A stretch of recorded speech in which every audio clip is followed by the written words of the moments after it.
नमस्कार। आज हम एक बहुत जानी मानी बहुत पुरानी कहानी की बात करने वाले हैं। जी।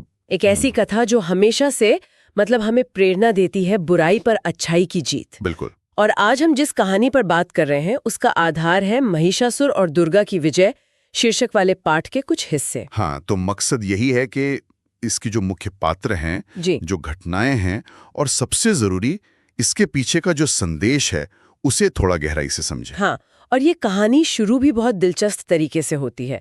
एक वरदान है जो अजेय बना देता है, लेकिन वही वरदान अहंकार का कारण बनता है और फिर उस अहंकार को मिटाने के लिए एक नई शक्ति का जन्म होता है ना? सही कहा। तो चलिए शुरू करते हैं महिषासुर से। जी। कौन था ये? मतलब हमारे स्रोत क्या बताते हैं इसके बारे में? स्रोत बताते हैं कि महिषासुर ने बहुत ही कठोर बहुत कठिन तपस्या की थी, इतनी कि देवता भी हिल गए थे। अच्छा। हाँ, और इस तपस्या से प्रसन्न होकर सृष्टि के रचयिता ब्रह्मा जी को खुद आना पड़ा वरदान देने के लिए। जी हाँ, वरदान देने के लिए।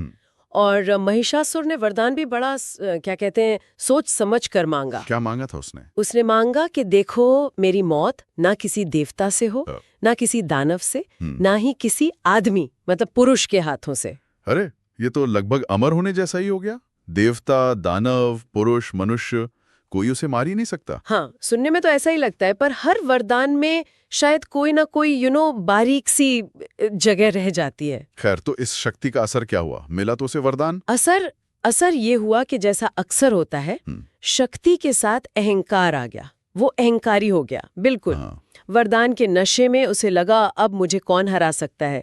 तो उसने पहले पृथ्वी पर कब्जा किया, लोगों को सताया। और फिर उसकी नजर पड़ी स्वर्ग पर। उसने अपनी सेना लेकर स्वर्ग पर हमला कर दिया। इंद्र और बाकी देवताओं ने कोशिश की रोकने की, पर कहाँ, वरदान के आगे टिक नहीं पाए होंगे। बिल्कुल नहीं टिक पाए, हार गए। स्वर्ग पर महिषासुर का राज हो गया। जरा सोचिए वो हालत, देवता हार गए, स्वर्ग छिन गया। स्रोत क्या बताते हैं उस समय के बारे में?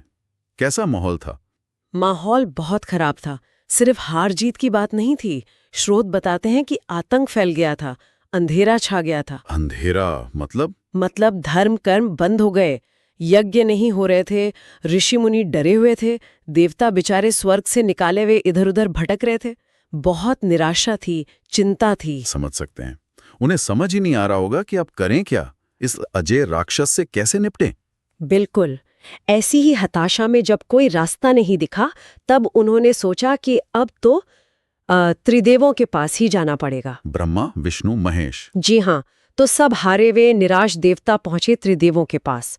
उन्होंने अपनी पूरी कहानी सुनाई, महिषासुर के अत्याचार, अपना दुख, अपनी बेबसी सब बताया, मदद मांगी। और यहीं से कहानी का रुख बदलता है। हाँ, यहीं से उम्मीद की वो किरण दिखती है। यही माँ दुर्गा का प्राकट्य होता है। ये कैसे हुआ? ये सृजन कैसे हुआ? स्रोत क्या कहते हैं? ये बहुत ही अद्भुत वर्णन है। त्रिदेवों ने जब देवताओं की सारी बात सुनी तो उन्हें समस्या की जड़ समझ आई। वो वरदान। हाँ, कि कोई अकेला देवता या पुरुष महिषासुर को मार नहीं सकता। तो ब्रह्मा, विष्णु, महेश तीनों ने अपनी अपनी जो परम शक्ति थी, अपना जो तेज था, उसे एक जगह केंद्रित किया। अच्छा। सिर्फ त्रिदेवों ने नहीं, त्रिदेवों के साथ साथ वहां जितने भी देवता मौजूद थे, सबने अपनी अपनी शक्ति का अंश उसमें मिलाया। इंद्र ने, वरुण ने, अग्नि ने, वायु ने, सबने। अरे वाह!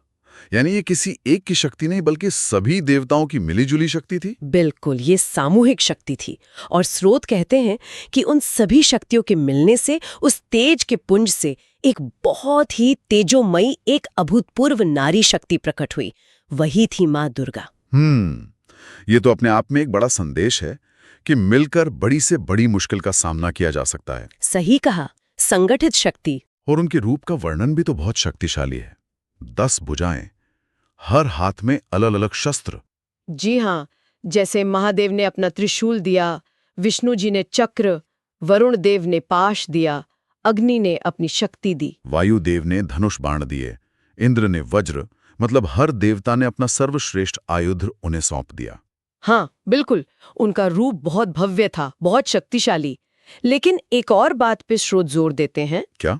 कि इतनी शक्ति और इतने शस्त्रों के बावजूद उनके चेहरे पर एक अजीब सी शांति थी, सौम्यता थी।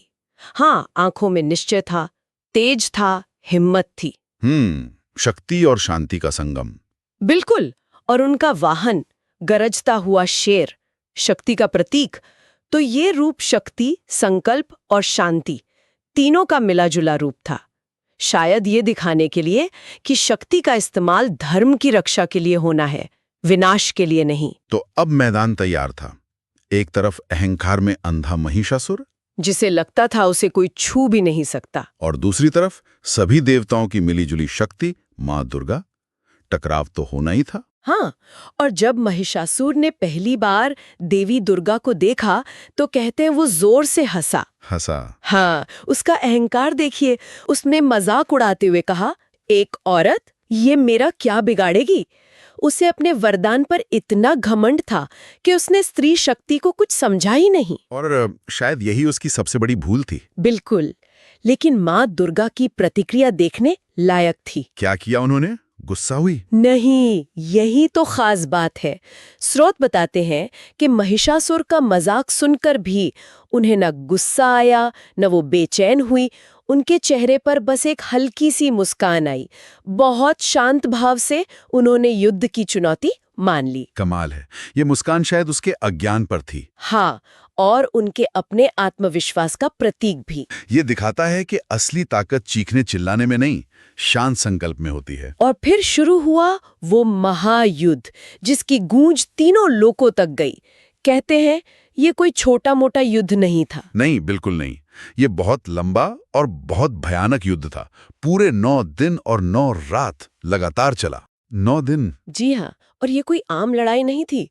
महिषासुर अपनी मायावी शक्तियों का पूरा इस्तेमाल कर रहा था। वो बार बार रूप बदल रहा था। रूप बदल रहा था जैसे? हाँ, कभी वो विशाल भैंसा बन जाता, महिष, जिसके नाम पर उसका नाम था। कभी एकदम गुस्से वाला हाथी बनकर दौड़ने लगता, कभी खूंखार शेर बनकर झपटता, तो कभी एक योद्धा का रूप लेकर हथियार चलाता। मतलब उसने हर तरीका आजमाया। अरे बाप रे, वो शायद अपनी शक्तियों को परख रहा था कि कौन सा रूप काम करेगा। लेकिन देवी ने क्या किया? देवी दुर्गा वो बिल्कुल शांत रहीं, अविचलित। महिषासुर ने चाहे कोई भी रूप लिया, कोई भी चाल चली, माँ ने अपने दिव्य हथियारों